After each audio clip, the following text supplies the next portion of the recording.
अल्लाह के नाम से शुरू जो बड़ा कृपालु और अत्यंत दयावान है। मैं हूं मोहम्मद हफीज अंसारी और आप देख रहे हैं द पॉलिटिकल। कुछ जुम्मन मुसलमान जिनका ईमान धीरे धीरे कमजोर हो रहा था समाजवादी पार्टी के प्रति, वो खुश हो गए। उन्होंने कहा कि इमाम वोट कटवा है। एक बार फिर उन्होंने अपने कंधे पर दर्री उठाई और अपने अखिलेश अब्बू की तैयारी में लग गए।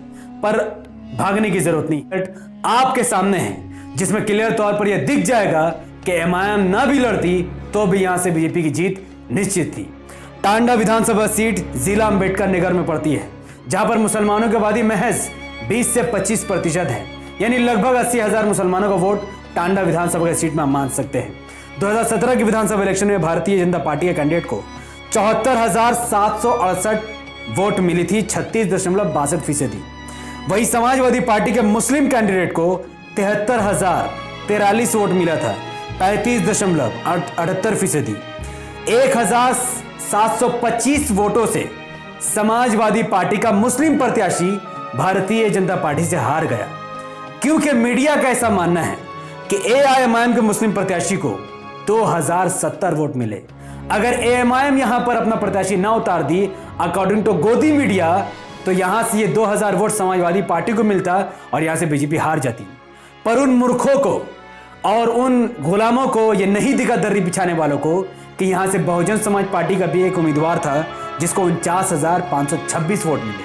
अगर मैं ये कहूं कि बहुजन समाज पार्टी ने यहां से क्यों अपने उम्मीदवार उतारे, अगर बीएसपी का मकसद था बीजेपी को हराना, अगर समाजवादी पार्टी का मकसद था बीजेपी को हराना, तो फिर यहां पर दो पार्टी के कैंडिडेट क्यों थे?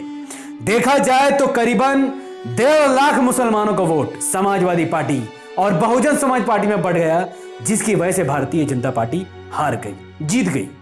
अगर किसी मुसलमान या कोई जुम्मन अब भी कहता है कि एमआईएम यहां से क्यों लड़ी, अगर एमआईएम यहां से अपना प्रत्याशी ना उतारती तो ये 2000 वोट एमआईएम से हटकर समाजवादी पार्टी के मुस्लिम उम्मीदवार को चल जाता, तो सवाल ये खड़ा होता है कि एमआईएम का अगर ये 2000 वोट समाजवादी पार्टी को ही जाना था, तो फिर ये 2000 लोग कौन है जिन्होंने एमआईएम को वोट दिया है? ये 2000 लोग वो हैं जिनको समाजवादी पार्टी भी पसंद नहीं थी, जिनको बहुजन समाज पार्टी भी पसंद नहीं थी।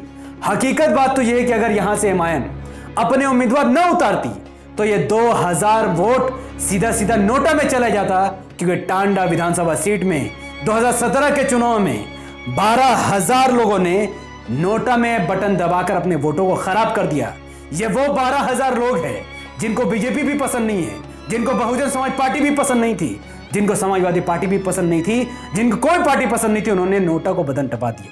तो एक दिमाग वाला समझ सकता है कि अगर एमआईएम यहां से इलेक्शन न भी लड़ती तो 2000 वोट बीएसपी एसपी में कभी भी नहीं जाती, बल्कि सीधे सीधे में नोटा में आ जाती। मैं फिर कहता हूं कि ये वो 2000 एमआईएम को वोट मिला जिनको बीएसपी भी पसंद नहीं है और जिनको समाजवादी पार्टी भी पसंद नहीं है।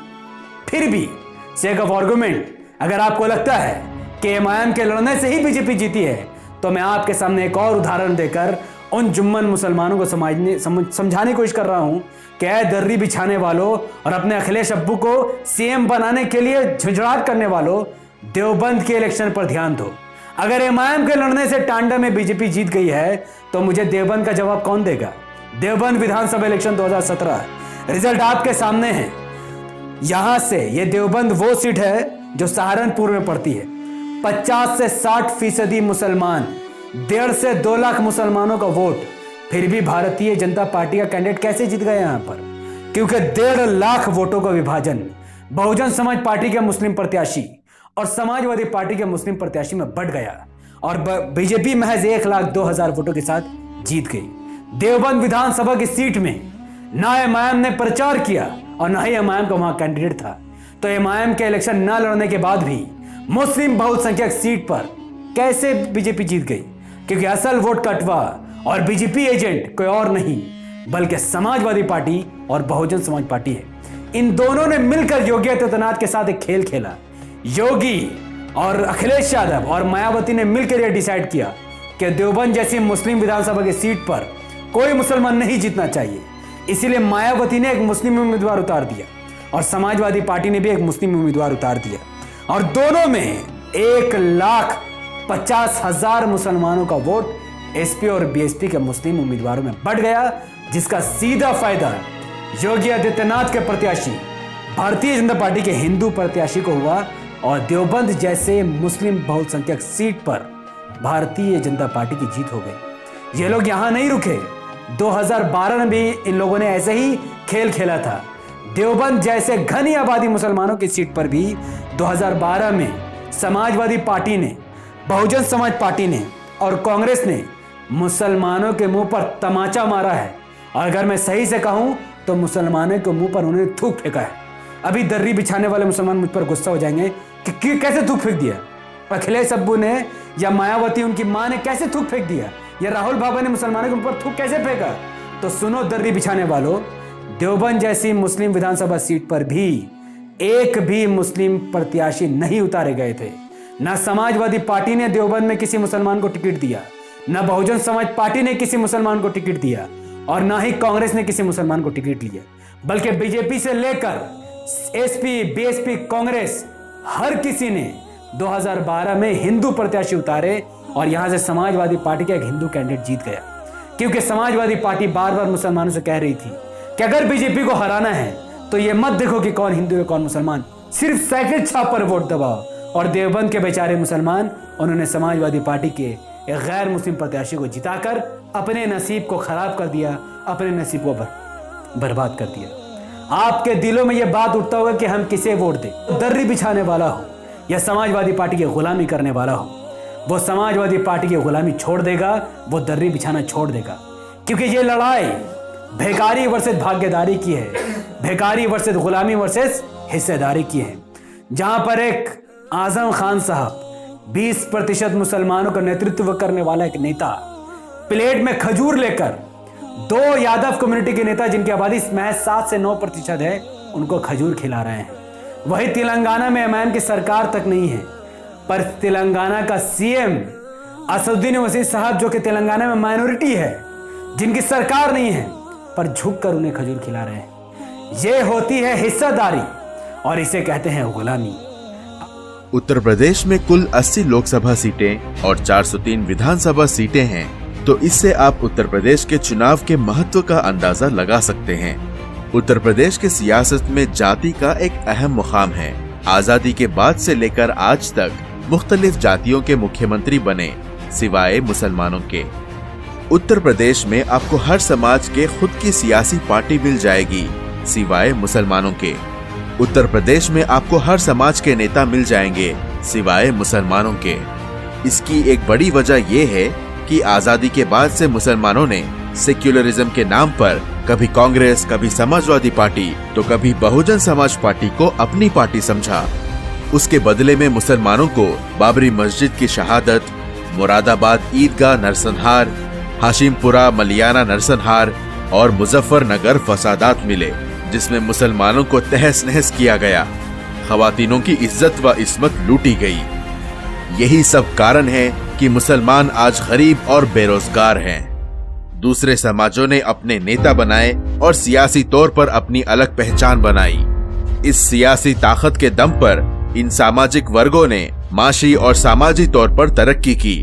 इनकी तरक्की से हमें सीख हासिल करनी चाहिए।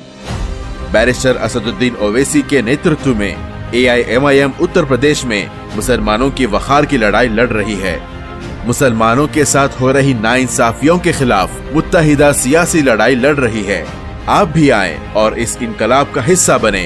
अपने नुमाइंदों को, अपनी पार्टी को और अपनों को वोट देकर कामयाब करें। पतंग के निशान पर बटन दबाकर अपनी सियासी पहचान को मजबूत करें। तो अब आप सब ने फैसला कर लिया होगा कि आपका वोट सिर्फ और सिर्फ एआईएमआईएम को ही जाएगा। उत्तर प्रदेश विधानसभा इलेक्शन 2022 में एआईएमआईएम और उनके भागीदारी परिवर्तन मोर्चा कुल 403 विधानसभा के सीटों पर अपने उम्मीदवार उतारेगी और सरकार बनते ही डिप्टी सीएम मुसलमान को बनाया जाएगा और सीएम केशव बाबू सिंह कुशवाहा को बनाया जाएगा, जो कि ओबीसी के बड़े नेता माने जाते हैं, और एक दलित भी सीएम बनेगा, जो कि वमन मेशरम साहब इस मोर्चे में हैं। तो अब मुसलमानों को क्या करना है? मुसलमानों को अपना वोट एसपी, बीएसपी, कांग्रेस में विभाजन करके एसपी, बीएसपी, कांग्रेस में वोट को बांटकर, जैसा देवबंद में बीजेपी को फायदा हुआ वैसे ही पूरे यूपी में फायदा नहीं पहुंचाना है, बल्कि अपने पूरे वोट को एसपी, बीएसपी, कांग्रेस से खींचकर बीजेपी को हराने के लिए और डेवलपमेंट के नाम पर सिर्फ और सिर्फ AIMIM को ही देना है। वक्त बहुत कम है, 10 फरवरी से इलेक्शन स्टार्ट है और काम बहुत ज़्यादा है। इस वीडियो को लाखों लोगों तक पहुंचाने की जिम्मेदारी आपकी है। यूट्यूब का एल्गोरिथम कहता है कि जब किसी वीडियो पर लोग लाइक करते हैं, उसके लिंक को व्हाट्सएप, फेसबुक, इंस्टाग्राम पर शेयर करते हैं और वीडियो पर लोग धड़ाधड़ कमेंट करते हैं, यूट्यूब ऐसे वीडियो को लाखों लोगों तक पहुंचा देता है।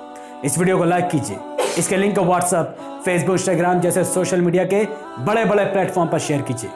अपनी बातों को कमेंट पर रखिए कि आप और आपके परिवार का वोट उत्तर प्रदेश विधानसभा इलेक्शन 2022 में किस पार्टी को जाएगा और MIM इस बार कितनी सीट जीत सकती है। आप इस वक्त इस वीडियो को कौन सी विधानसभा की सीट से देख रहे हैं, किस जगह से देख रहे हैं, कमेंट पर अपनी प्रतिक्रिया डालकर पूरे कमेंट बॉक्स को भर दीजिए कि कमेंट की पूरी आंधी आ जानी चाहिए, तूफान और बाढ़ आ जाना चाहिए।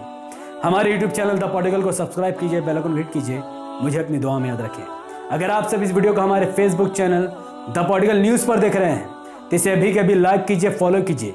इस वीडियो को अभी इसी वक्त कम से कम 5 ग्रुप में शेयर कीजिए और AIMIM के लिए जितना ज़्यादा हो सके उतना ज़्यादा काम कीजिए, क्योंकि आज उत्तर प्रदेश का बच्चा AIMIM का झंडा लेकर खड़ा है और अपने बुजुर्गों को टीस दे रहा है कि जो गलती आपने की है वो हम भुगत रहे हैं। अब जिस गलती को हम सुधारेंगे और हमारे आने वाली नस्ल हम पर फख्र करेगी, क्योंकि हमने SP, BSP, कांग्रेस को BJP से डर के वोट नहीं दिया, बल्कि BJP से लड़ने के लिए हमारा एक एक वोट सिर्फ और सिर्फ MIM को ही जाएगा। बहुत बहुत शुक्रिया। अस्सलाम वालेकुम रहमतुल्लाहि व बरकात। अल्लाह के सलाम, रहमत बरकात आप तमाम भाइयों और बहनों पर हो।